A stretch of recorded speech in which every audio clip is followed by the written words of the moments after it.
All right. So today we're going over the debate if Aisha reached puberty with Bible Bray and Dean responds. So we could start with her points that her his points that Aisha reached puberty because of geographical location. Yeah, so first off, that is a scholarly misinterpretation and a misrepresentation. Most scholars that actually look into the topic of tropical environments increasing maturity have concluded that it is kind of a case by case scenario. There is no definitive proof that tropical environments affect maturity to any drastic measure, especially to the measure that Dean is trying to assert in this video. He's trying to say that a girl hit puberty 4 to 6 years before the average age, which again wouldn't the tropical environment wouldn't be enough proof to assert that. And then the next point this brother goes to, this absolute pedophile. He says the combinations of stress induced environments and gaining weight through excessive feeding is proof that she reached puberty earlier. I have a I question don't about really this point because Yeah. he's saying that because she ate more food that she reached puberty. Yeah, no, that's absolutely retarded, because the hadith that he actually appeals to is the hadith where Aisha is force fed dates and I forget the Cucumbers. other uh yeah, she's just force fed like basically high carbohydrate foods. But the thing is that specific type of food would not induce any type of maturity. The actual diet that makes people mature faster is a Paleolithic kind of hunter gatherer diet, which consists of basically a carnivore diet. It's just like Yeah. straight meat. So like the only meat Aisha was eating was the meat of a grown man named Muhammad bin Abdullah. That's the only meat she was eating. As the only hadith that ever comment on Aisha's diet is just this high sugary diet, and high carbohydrates can make anyone gain weight, especially like prepubescent children who eat a lot of candy and sugar do gain weight. So again, this isn't proof of Aisha having like a mature body or anything. If anything, it just shows that she was a bit of a chubbier child that Muhammad climbed upon, which is just utterly disgusting I and have a a weak question justification. because wouldn't it actually prove the reverse? Because in the hadith it says she rejected the other foods until she had cucumbers, so it was kind of saying she Yeah, didn't want extra food. She was forced those yeah, she cucumbers. was basically picky. She was a picky eater. She I was kind of a picky eater growing up. I would kind of reject everything except freaking chicken fingers and French fries. So like you wouldn't say me basically rejecting everything except chicken fingers and French fries is like eating everything. No, like like she's only eating low calorie, high carbohydrate foods, which is like that's not going to induce any actual maturity or induce earlier puberty like a carnivore diet, which yeah. he is trying to appeal to. Like Aisha didn't have a Paleolithic lifestyle. The only meat she was eating was the meat of a grown man, which is It was that hot disgusting. dog. And this is what yeah, like this is what we're out here trying to expose, is that these people are trying to justify basically this child having no meat in her life except a grown man. Like, that's disgusting. And they honestly need to repent. Yeah. And you know the best proof that he gave though, like outside of all of our opinions, is that her hair grew past her earlobes. You know that? That I have nothing to say about that, because like apparently her hair, because like hair being past the earlobes means that you can have intercourse with this young child. With the Because 9-year-old.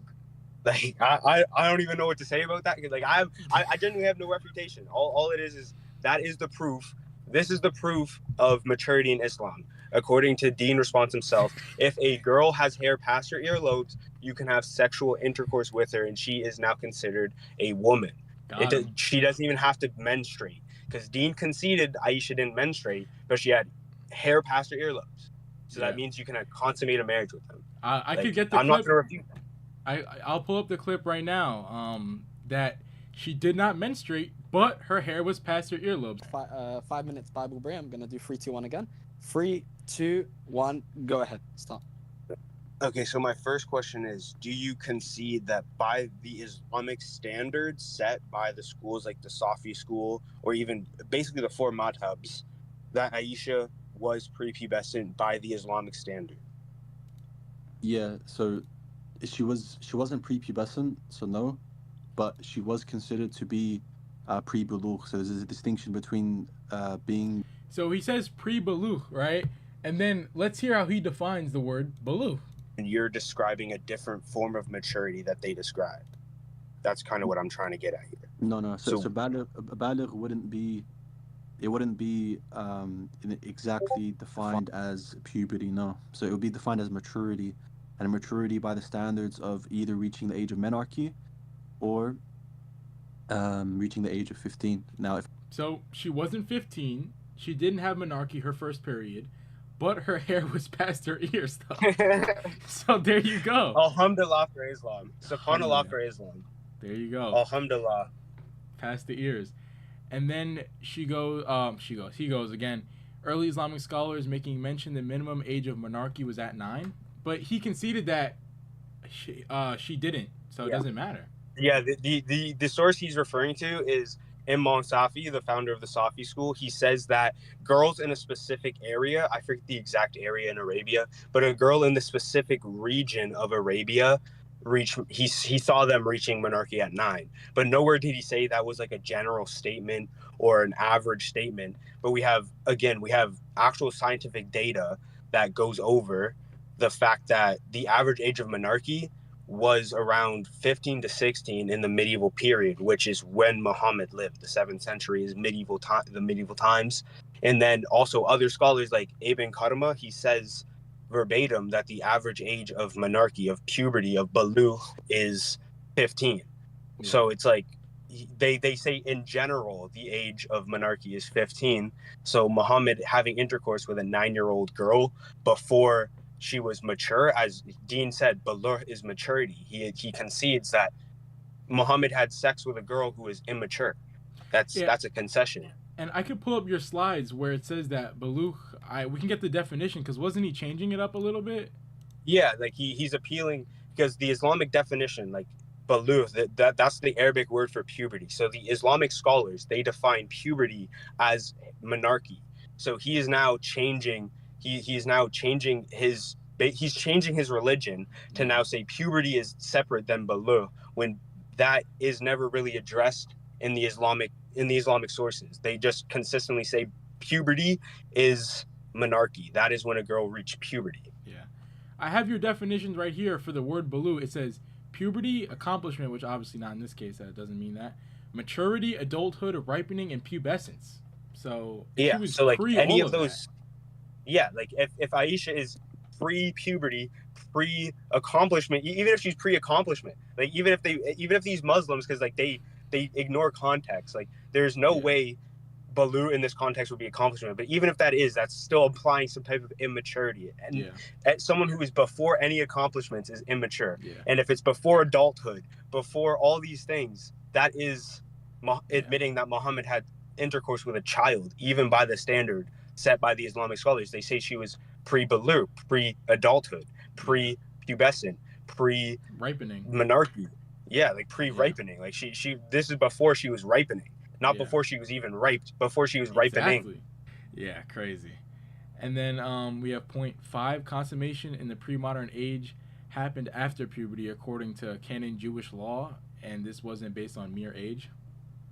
Yeah, like even conceding that point, because that is kind of a dubious assertion. It's always post-monarchy, and post-monarchy was understood to be around the age of 16 or 15 or 17, around those ages, which we still see a common, like the age of consent is on average from 16 to 18 in the Western world, which is based on Christian values that come from waiting for a girl to be done developing. That's basically the Christian standard.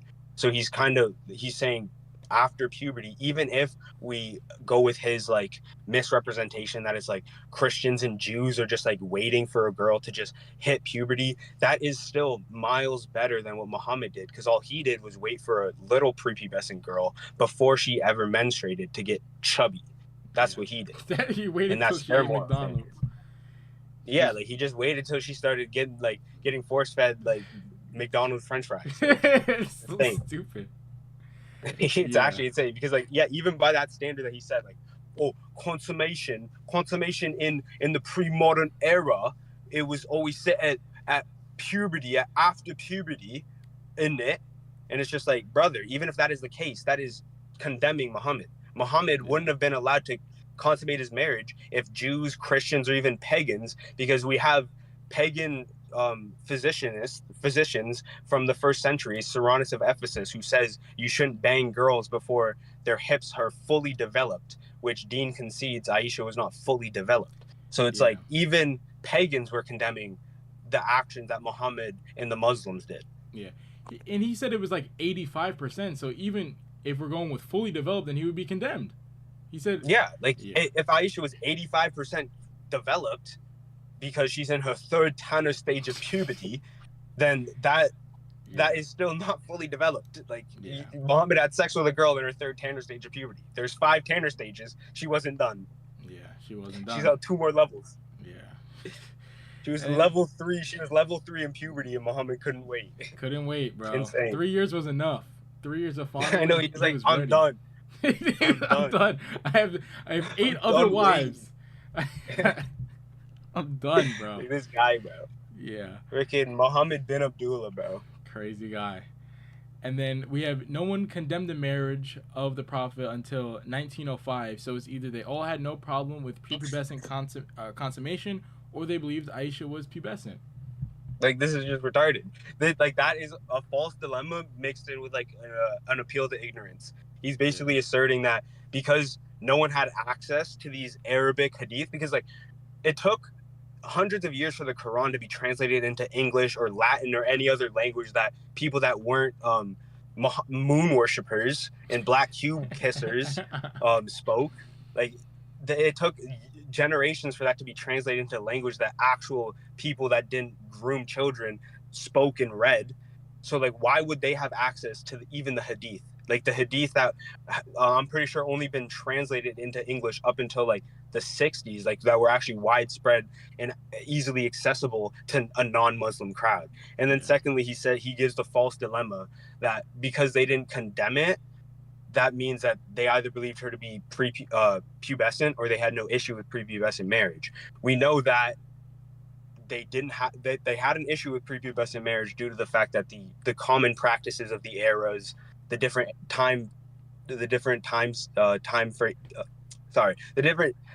eras in human history, they basically all have kind of central figures who condemn this type of behavior. And then on top of the fact that the Islamic scholars themselves, they say Aisha was free Baloo.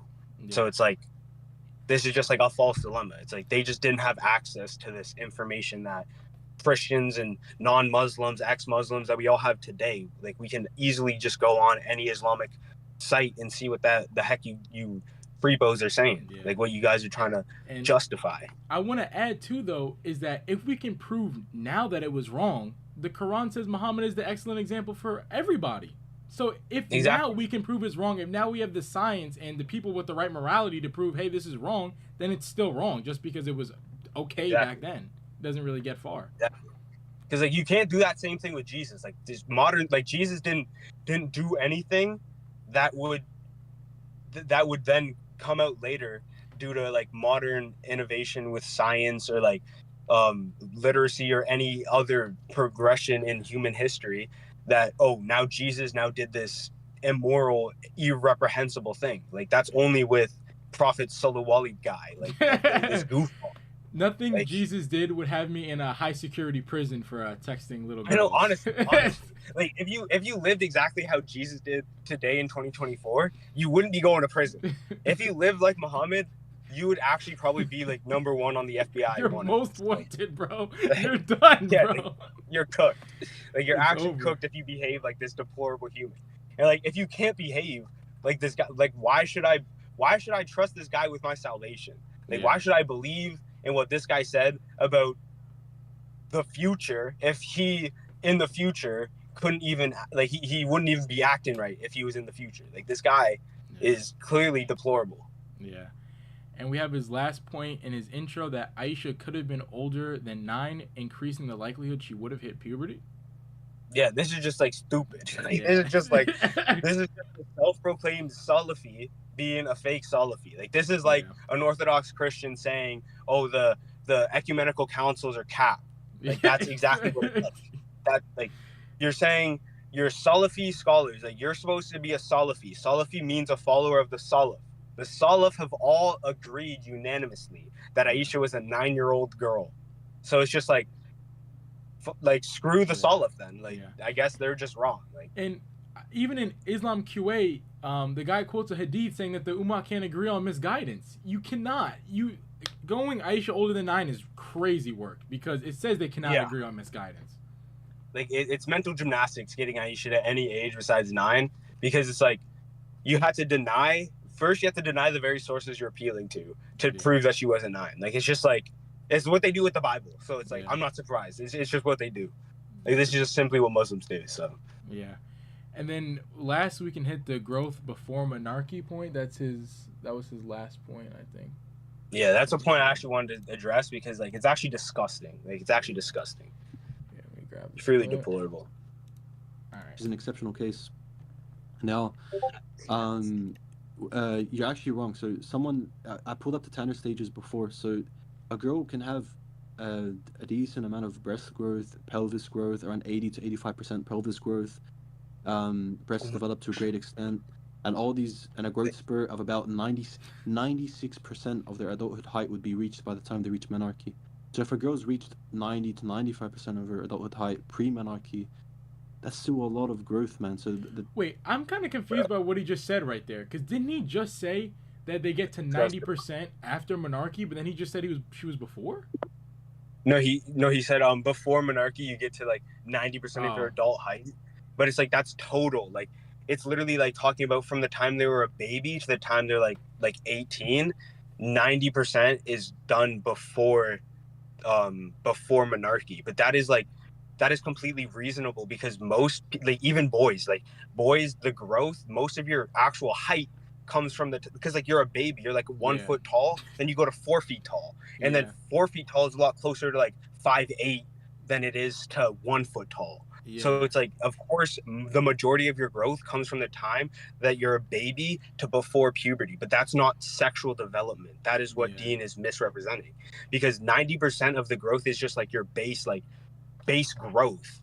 Like the hips growing 90% or 80 to 90%, that is referring to like just like the bare bones of the hips.